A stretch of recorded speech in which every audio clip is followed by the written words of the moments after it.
Hey, well, hello everyone. My name is Robert LaRose. I'm a librarian in the labs at DCPL, which is a special department with the library. Um, we're located at the MLK Library downtown, right near the Portrait Gallery.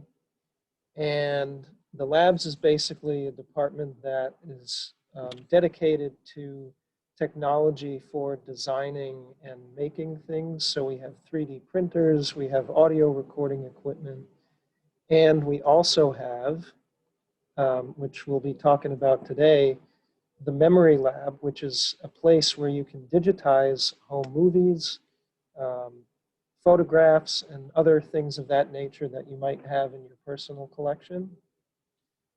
So today, I'm going to be sharing some tips and suggestions for personal archiving, basically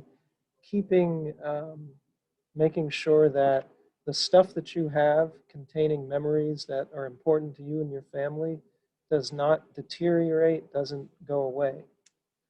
So we're going to be talking about that, and part of that is bringing it to the lab here at the library to digitize. So we already went over that. So first, I want to talk a little bit more about the Memory Lab, which is that space that we have for digitizing things. So the lab, it consists of 3 parts. First of all, it's a place which is publicly accessible.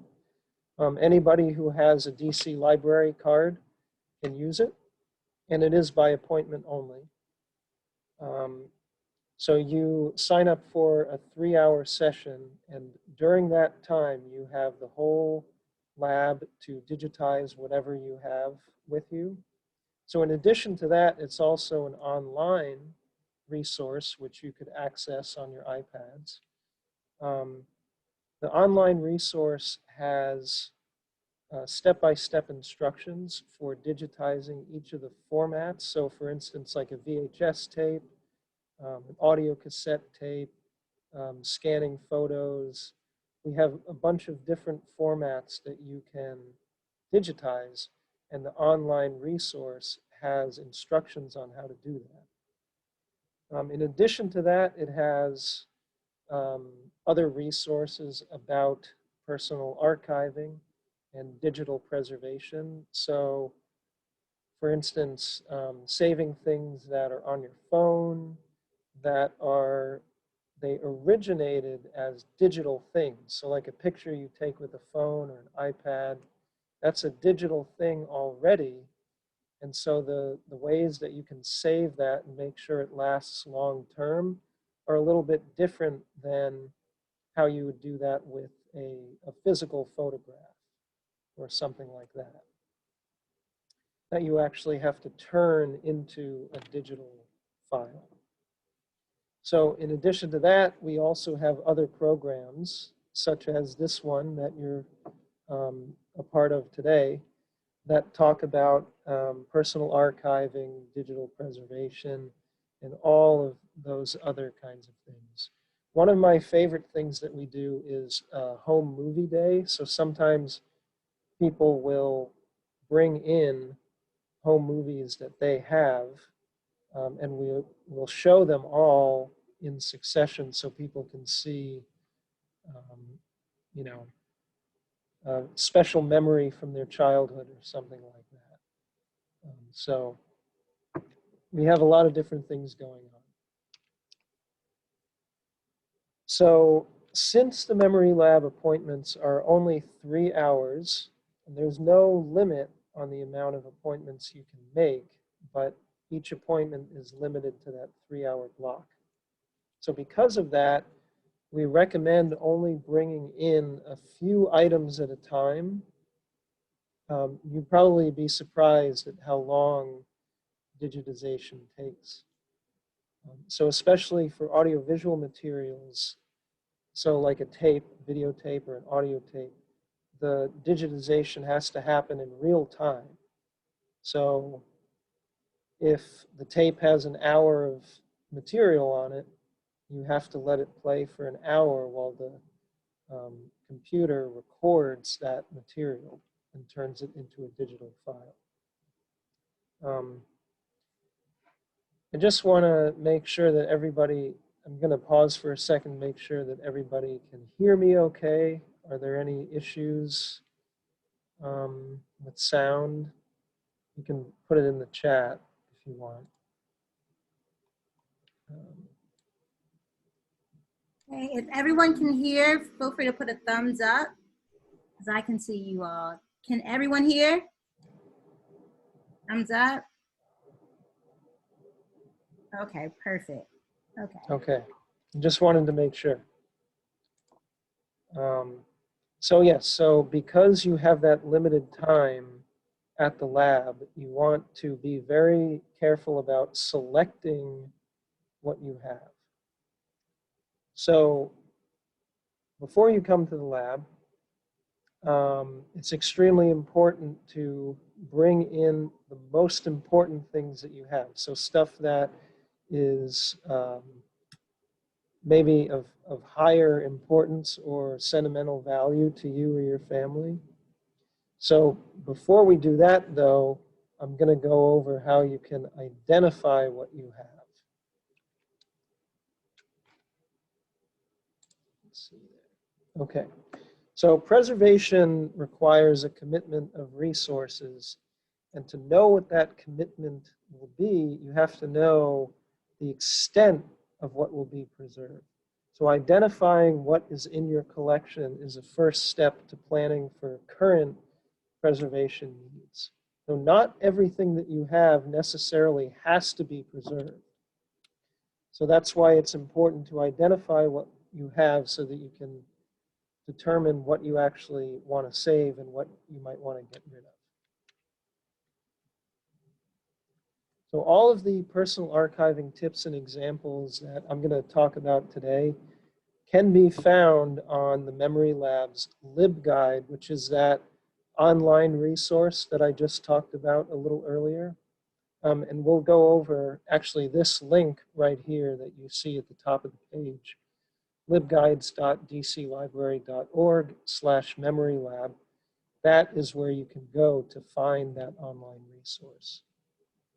So I'm going to demonstrate actually going to that page right now. And it might look slightly different if you were doing this on an iPad, but basically it would look like this. So this is what you see when you first come to the home page. The instructions that I mentioned for how to digitize each format, those would be found right here under In the Lab. But the resources about how to identify different formats of videotape and audio tape and photograph, all that stuff would be under Resources right here. So I just wanted to show you a little bit what this looks like. We'll dig into it a little bit later on. But this is what it looks like. And if you get to it on your iPad, it should look pretty similar to on here. Let's go back to here, and we'll keep going.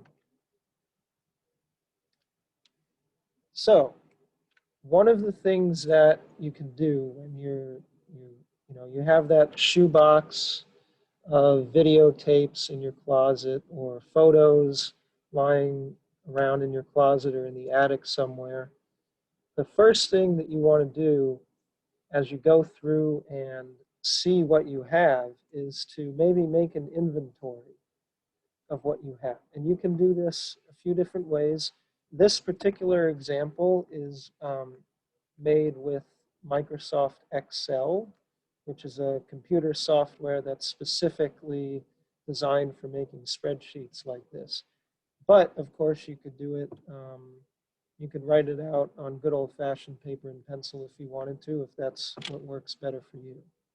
But the main thing is to just keep a record, a written record of everything that you have in your collection. So for example, you could create the inventory for individual items if you don't have that much stuff. Or maybe you could start by grouping your collections into separate things. For example, if you have a bunch of videotapes, you have that in one section. Photos would be in a different group, and so on. But these are just suggestions. So the main thing is to organize everything in a way that makes sense for you.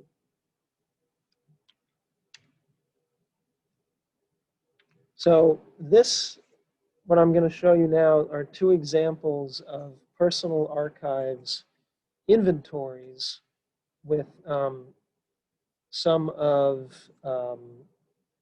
different kinds of materials. So I actually borrowed these examples from one of my colleagues at the library. So this is an example of the stuff in her collection. So this first example here is a good way to start the inventory. It was made with that spreadsheet software that I mentioned before, Excel, and it separates materials into groups. So as you can see here, the stuff is Excuse me, Yes. is there any way that that can be bigger? I don't know if anybody else can see it. I can't see nothing. Only I see is inventory groups, and you can't see a thing. Is that on our end that we have to do that, or can you make it bigger from your end? Do you see this chart here? I see the chart, but I don't see a word. I just see some, but anyway, that could be my fault. I probably need to do offline and make my stuff bigger because they did teach us how to do that. Okay. Use your fingers to open up the screen. Just put Open your it up. hands on the There Put we your go. hands on the white sheet Thank you. and open it up. Thank you so Thank you much. so much. Thank you. Sorry about that. I didn't realize that it might not look big enough on the iPad. But, Yeah. Sorry about that. Thank you, Ms. Jones. And if anyone else, if you're having a hard time, feel free to expand your screen, just like what was just said, so you can see better. And hopefully everyone is able to see it. Can everyone see it? No? Yes? Okay. Okay, Robert. All right. So like I was saying before, this is just an example of how this person grouped things. So she happened to group it by format because she has a lot of different formats. So you can see here there's a column for format, 16 millimeter film, 8 millimeter videotape, folders with papers such as like letters, correspondence between people. But maybe that wouldn't work for you. So you have to find a way that, a method of organizing things that makes the most sense for you. So the other thing that's really good about this is over here on the right, there's a column where you would write whether you're going to take it to, if you have the ability to come to the library and use the memory lab, or if somebody can do that for you, you can mark here which things should be taken to the lab to digitize or not, because we can't accommodate everything. So that's another thing to note. But see, there's also a lot of information here. Who made it, like who took the photos or who took the video, what the format is, how many items of each format that you have, and then the type of content. So it's good to record all of that information so that you can see at a glance everything that you have in your collection. Now, this example of an inventory is slightly different because it goes item by item and is very detailed. So it doesn't have just those groups of different formats. It goes through each thing, says when it was created, how long it is, who made it, and then a description about it. So, first summer home from college or a trip to Ireland in 2003. And then over here on the right, you would say, do you want to preserve it? Yes or no. Maybe not everything in your collection will be worth saving. So that's a good thing to note as you're going through and making an inventory. So now that we've talked about how to organize things, depending on what you have, we're going to talk about different types of formats of video and audio, mostly video and audio tape. And we'll talk about photographic material as well. So this is kind of a goofy image here, but so you might have seen spools like this, spools of movie film before. Movie film comes in a variety of different formats, but all of them usually are like this. They come in a spool that you can roll out. So please don't put it in your mouth when you're handling it. You want to make sure that you're handling it with clean hands because it does get fingerprints on it very easily. So here we have a picture of different kinds of movie film. So starting at the top and going down, we see 8mm right here at the top, and then Super 8, 16mm double perf. Usually when film has the 2 rows of little holes on either sides like this, it's called double perf, because they're perforations in the film. And then on the bottom here, we have 16mm with audio. You can see there's the frames for the picture right here, but also there's an audio track on the bottom. This format is not really common in personal collections. It's more like for professional motion picture. So most likely what you would have if you have movie film would be one of these top 2, 8mm or Super 8.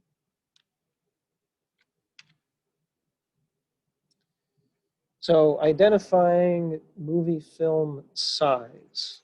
So usually, depending on the size of the spool that you have, that would roughly correspond to how long the tape or how long the film would take to play.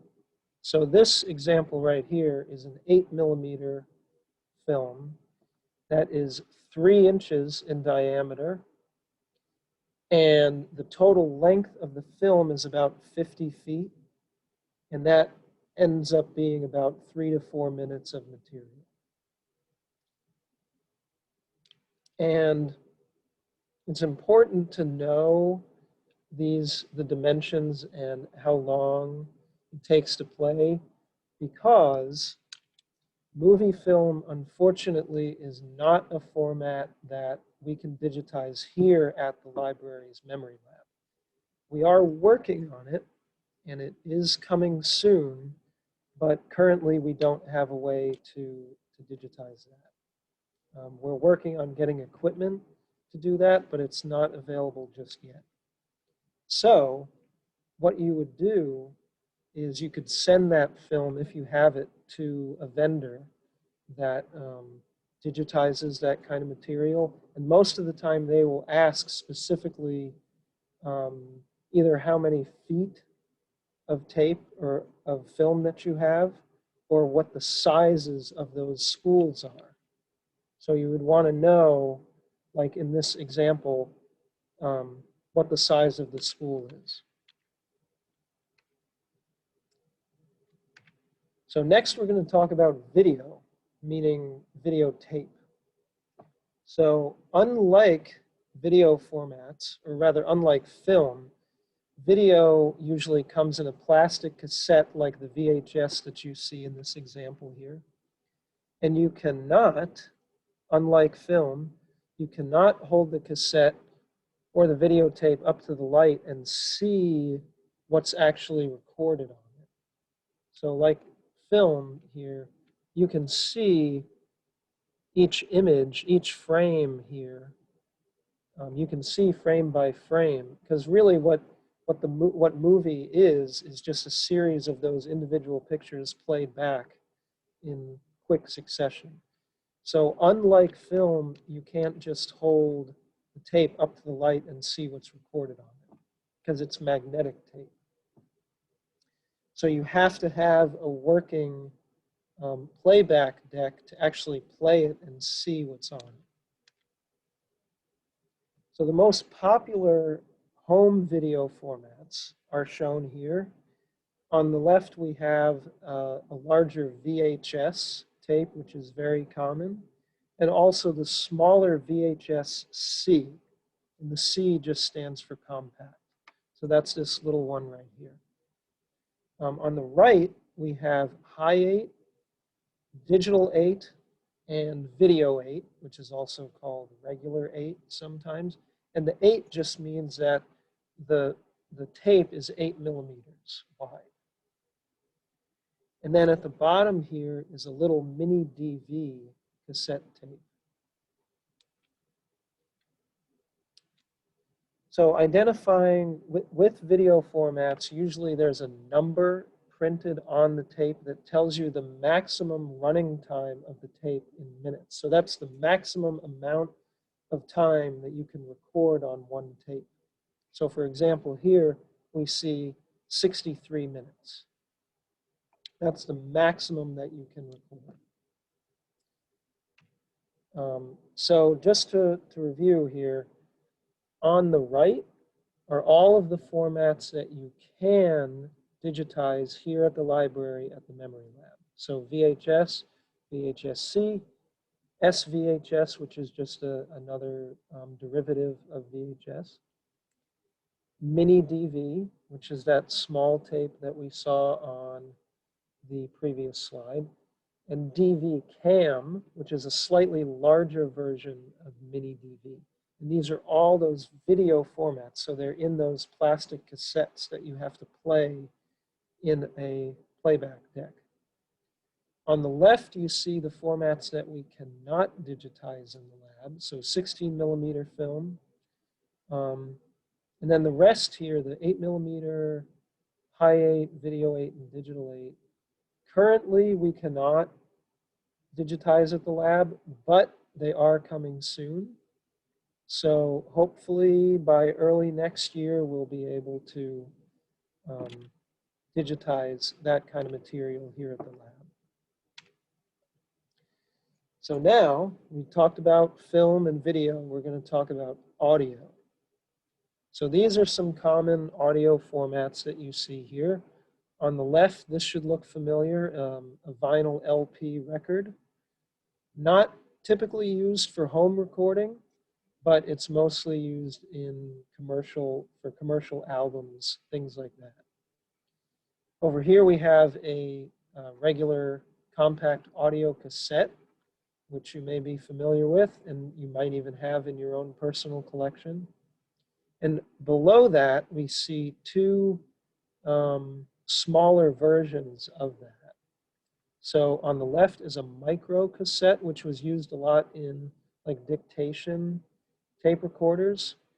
And on the right is a mini cassette, which was used a lot in answering machines to record voicemail messages. Now, one thing to note about these two, they are not the same. If you try to play a micro cassette tape in a mini cassette player, it will not work, and vice versa. So below that, we have DAT, which is digital audio tape. Not very common, certainly not as common as audio cassettes, but it's still out there. And then next to that, we have a mini DVD, actually a mini CD, also called mini disc. And then to the left of that is 1/4-inch audio reel-to-reel tape. So if you'll notice, these pictures here are not necessarily to scale, but typically each of these formats has a typical size. So for instance, it's common for reel-to-reel audio tapes to be about 7.5 inches wide, and for LP records like this to be 12 inches wide. So that it's another thing to keep in mind when you're making that inventory, that list of things in your collection. It's good to record the sizes of these things. So for audio, just like with video in the one of the previous slides, this shows which formats that you can and cannot digitize at the lab, at the memory lab. So on the right, you see what we can do, and that's those regular cassette tapes. And then everything on the left, everything on the left, unfortunately, we cannot do at the memory lab right now. So now yet another format, and I know this is a lot of information, but there's a lot of different kinds of formats out there that you might have. So we have removable media. So this first one on the right that you might be familiar with is a CD or DVD, also called an optical disc. And a CD or DVD can either have music on it. It could be like a music CD or a movie DVD, or it can be used to actually save files on. Just like if you've ever seen a USB thumb drive before, you can save files on it. Well, CDs can be used in the same way. And then to the left of that, we have 3 different sizes of floppy disks, which you may have seen before, maybe not recently, but they're out there. And then below that, we have a Jazz disk and a zip disk, which were other kind of similar to floppy disks, but they were used when computers were first starting to be used in personal home use. So this slide shows which formats you can digitize at the lab. On the right, we have 3.5-inch floppy disks, and that 3.5 inches refers to the width of the disk.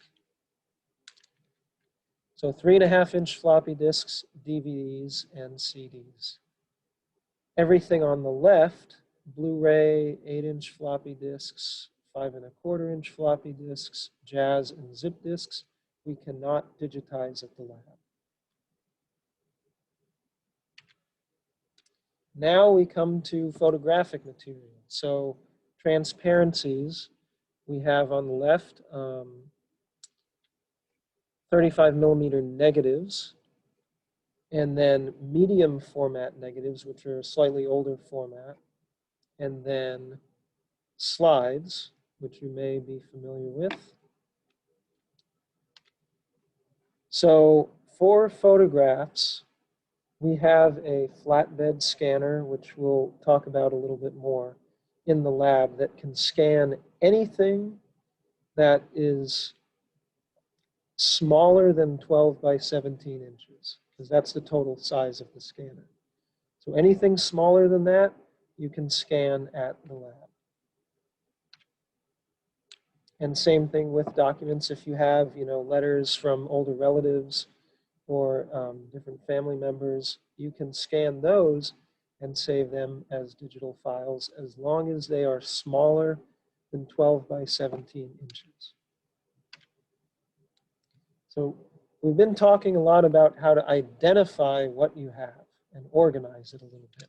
So now, once you find out everything that you have, we have to determine what you're actually going to choose to save or get rid of.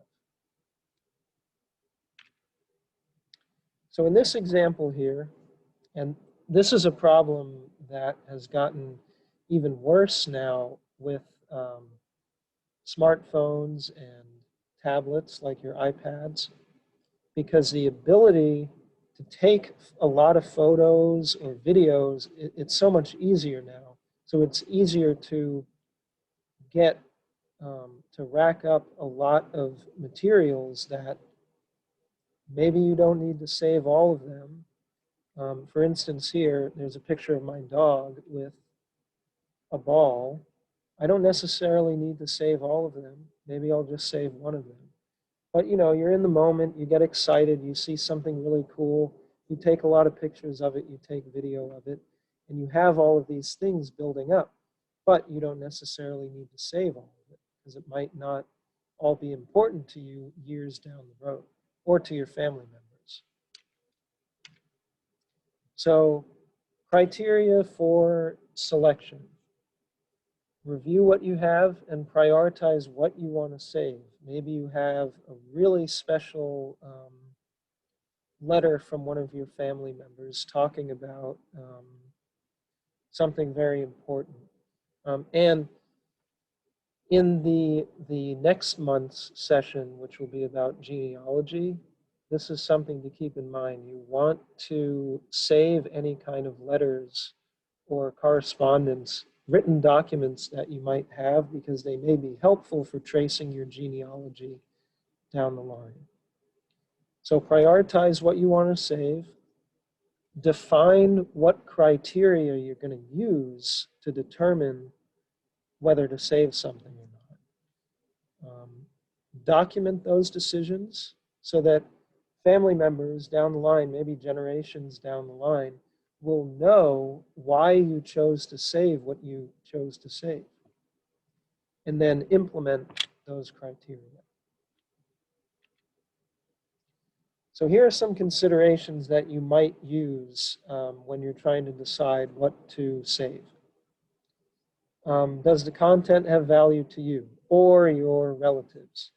Does it fit in the scope of your collection? Maybe you only want to save stuff that is older than, 30 years or something like that. Is it unique? And also, is it possible for you to preserve based on the time, money, and other resources you have available? One of which would be the memory lab here at the library. Which, by the way, I don't think I mentioned this before, but it's free, totally free to use the memory lab as long as you have a DC library card. So this example here is kind of, it's an expansion of the inventories that we saw earlier. And it's basically, you are documenting your decisions about how long you're going to keep different kinds of things in your collection. So, for example, stuff that you have for work or documents for personal things, maybe you don't need to save all of that. So you just have to go through and decide what is actually important to you, basically. So now that we've talked about how to identify what you have and select what you're going to save, I'm going to give you a little bit of an introduction to the memory lab, which is the space that we have here for digitizing all of those materials that we talked about before. So like I mentioned before, each appointment is 3 hours long. A 2-hour videotape, so like a VHS tape or one of those other tapes that you might have, it will take at least 2.5 hours for that to fully digitize.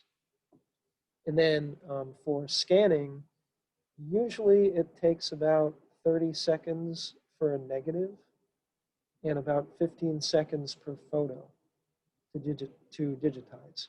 So these time considerations are things to think about when you're figuring out how much stuff to bring to your appointment, if you are able to book an appointment here at the lab.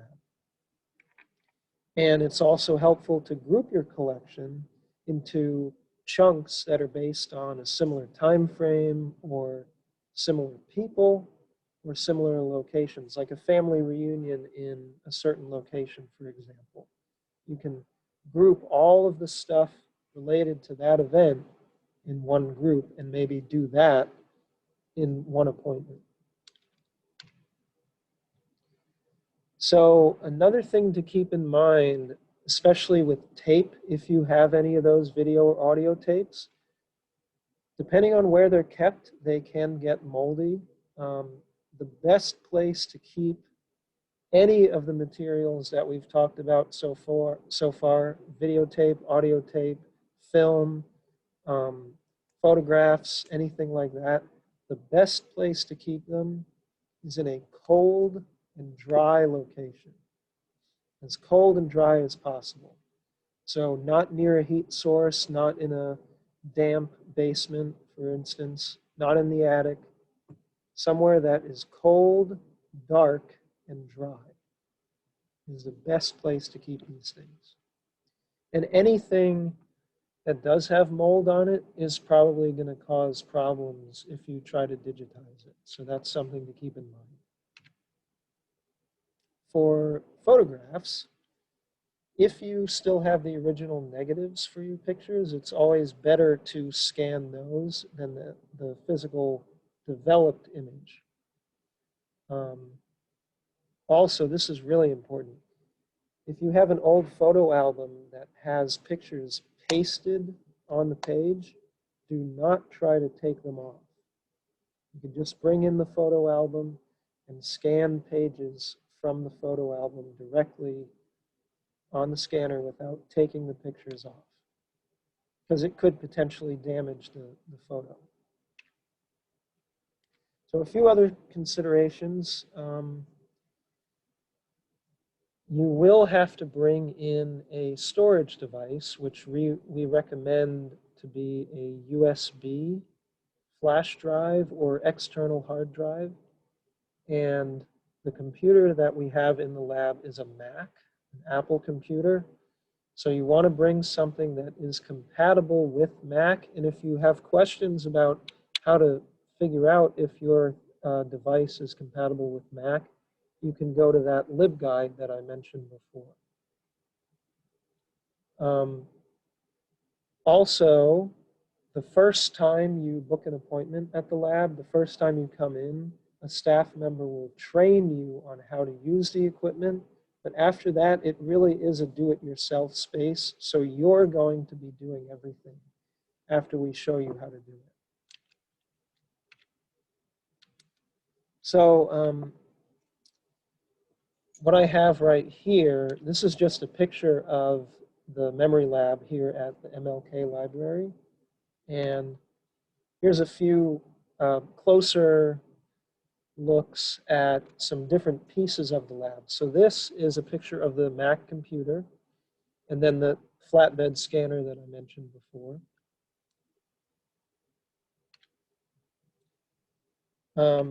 This scanning bed is 12 by 17 inches, so that's the total amount of space that you could fit things on when you're scanning. And once again, here's the link to that LibGuide that shows you how to use all of the equipment.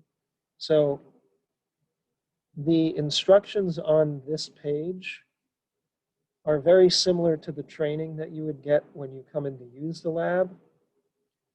So if you do choose to come in to use the lab, I recommend looking at the instructions first before you come, so that the training will be easier when you actually get here.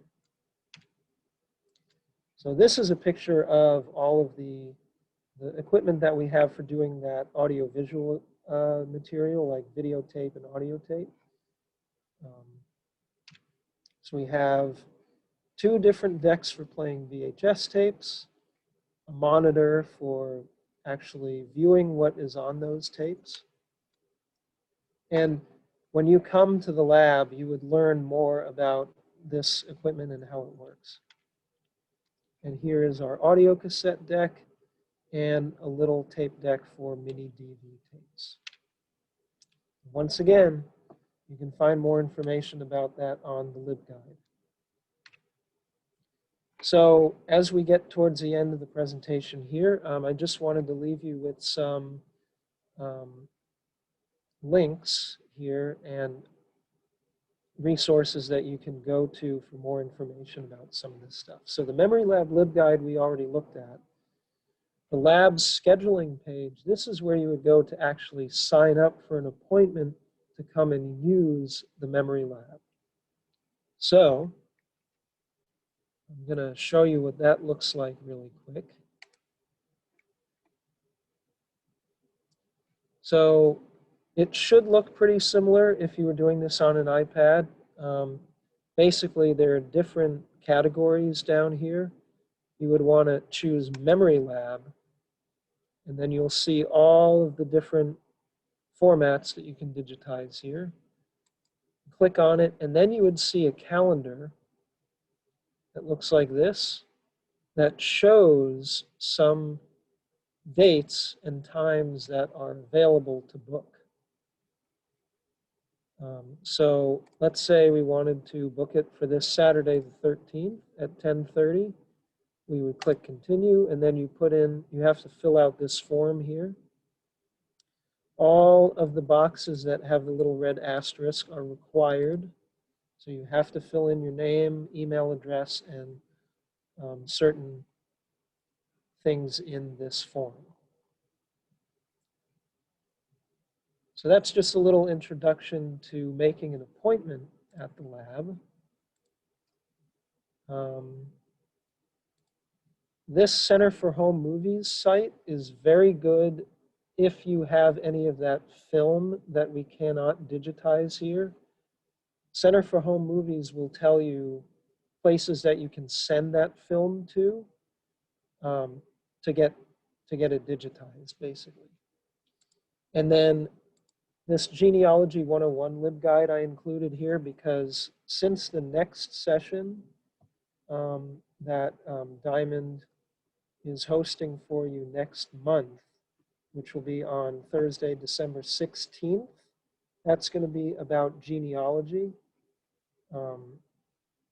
So if you have time between now and then, I recommend looking at this LibGuide. It's another one of the guides that we have, that the library has created, but it has a lot of good information about genealogy resources, both physical and online, that you can consult, and you'll learn more about that next month as well. But this is a good way to introduce yourself to that. And so if you don't take anything else away from this presentation, because I know it's a lot of information, I just kind of threw it all at you.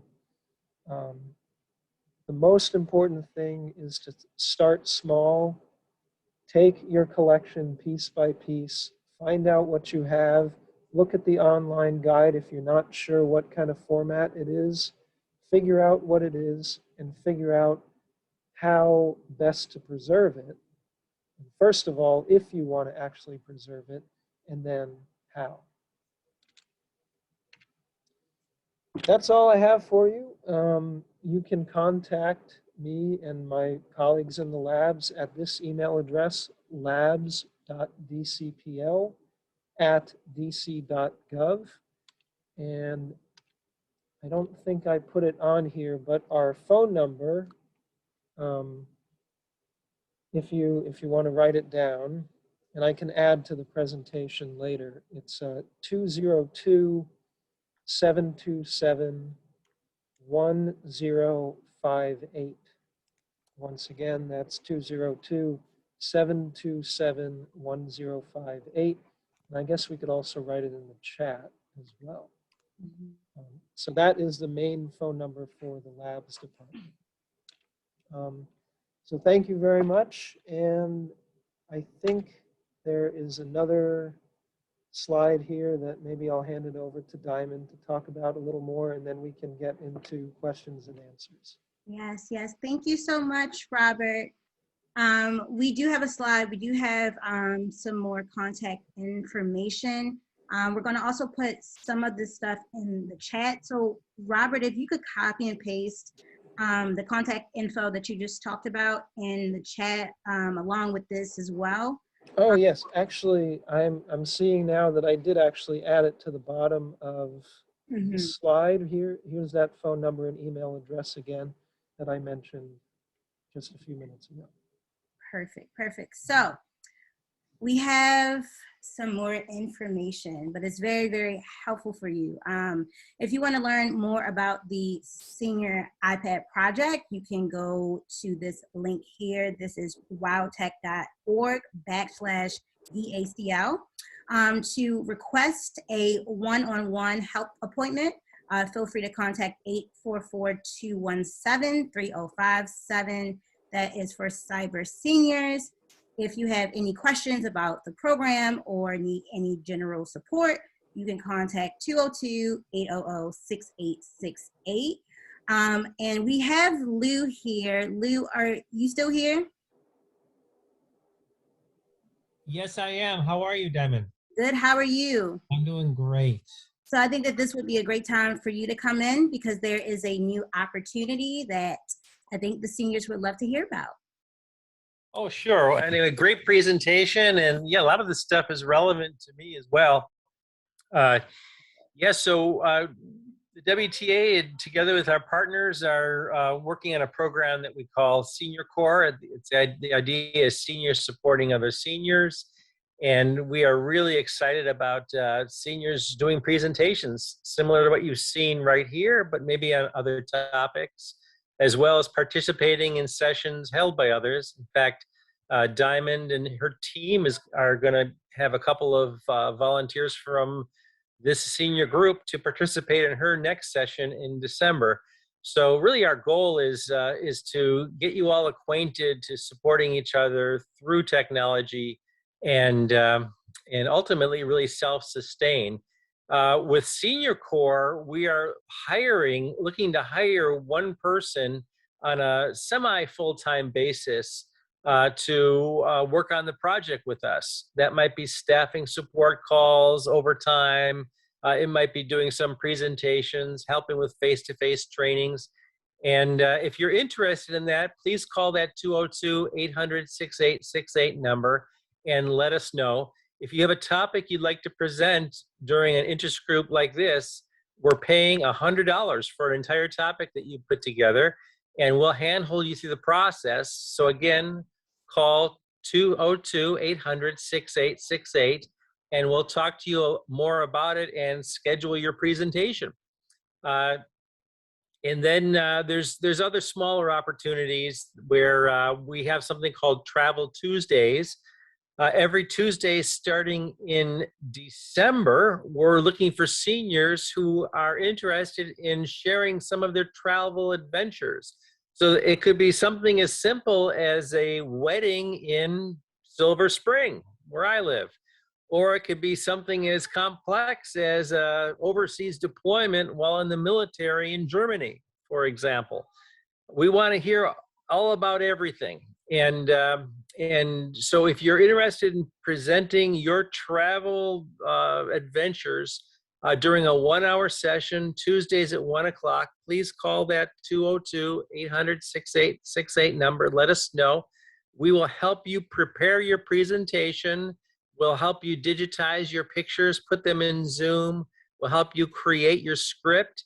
And after you complete your presentation, we'll also send you a check for $50, knowing that it took some time for you to put it all together. But really our goal is to get you all acquainted with, again, using technology to share information with each other. So those are the main things, Diamond. Great presentation. Thanks for letting me talk. Thank you so much for explaining the program. So again, if you guys are interested in that, that's 202-800-6868. Feel free to take down this info that we have right here on the slide. And to connect with us at the DC Public Library, you can use the app, which should be on your iPad, or you can, we talked about this last month, you can go to the website, which is DCLibrary.org, dclibrary.org, or you can email me at outreach, at outreach.dcpl@dc.gov, or anyone at the lab, included Robert, at the contact info that he provided. If it's best to give him a call, feel free to call 202-727-1058. So if you guys need some time to take down this information, feel free. Again, we have a lot of contact info, but it's very helpful for you to get to the info that you may need. And Diamond, can I say one more thing too? Yeah, sure. That's right. We are also, the WTA WildTech is also hosting one-on-one face-to-face trainings now on Tuesdays and Fridays in various libraries around the city. So places that are close to you. To schedule a private one-on-one session with one of our trainers at your local library, just call that 202 number, 800-6868, and we will schedule that. We'll schedule you in. We also have group trainings every Monday at a local library. So if you want a schedule of when those are and you want to sign up for it, please do. Once again, 202-800-6868. Thanks, everyone. Thank you, Lou. All right, does everyone have the information? Or do you guys need a little more time? Put a thumbs up if you have the information. Yeah. Good? They can also screenshot it. That's very easy instead of writing it down. Yes, if that's helpful as well, you guys can screenshot as well. And we will share this with you also. And maybe that's something you can show us in one of our upcoming classes, how to screenshot. Sure, no, I would be right. That is so easy. That is so easy. You'll Right, be easy. screenshotting. Yeah, easy to say, but you know, all of it takes time, which is great. Now, if All you right, could, I can tell you right now. no, that's all right. Oh, okay. Yeah. Now, the other thing is, Robert mentioned a training in genealogy. Was it December 16th or November 16th? December 16th. Okay, thank you. You're welcome. And we will share info about that in the coming weeks as well. So keep an eye All righty. on that. And then also we had a few questions in the chat also about this. And Robert, are you able to hear me? Yes, Okay, yes, perfect. I am. So before we get started, thank you so much for that presentation. That was some very helpful info. It took me back because a few of those things, I'm like, wow, I used to have that as well. Yeah. The floppy disk, especially back in the heyday. But we had a few questions from Miss Yvonne Irvin. If you would like to come up and ask a few questions that you had some really good ones. So, Okay. I really, well, let me, I think you may have, I do. can you turn off one? Yes, okay. And I'm sorry, I'm gonna stop recording right now.